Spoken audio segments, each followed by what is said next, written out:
আলহামদুলিল্লাহ, আমাদের মাঝে মহাগ্রন্থ আল কোরআনুল কারীম থেকে কালামুল্লাহ শরীফ তেলাওয়াত নিয়ে আসছেন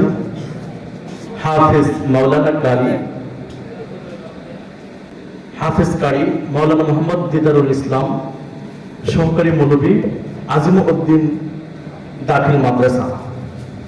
আমি হযরতকে মহাগ্রন্থ আল কোরআনুল কারীম থেকে কালামুল্লাহ শরীফ তেলাওয়াত করার জন্য মাহফিলের পক্ষ থেকে বিশেষভাবে অনুরোধ করছি।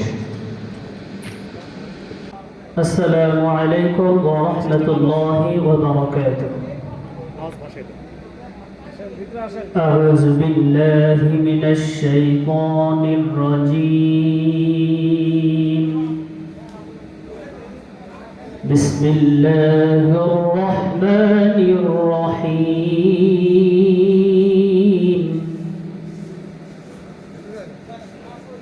والضحى والليل إذا سجى ما ودعك ربك وما قلى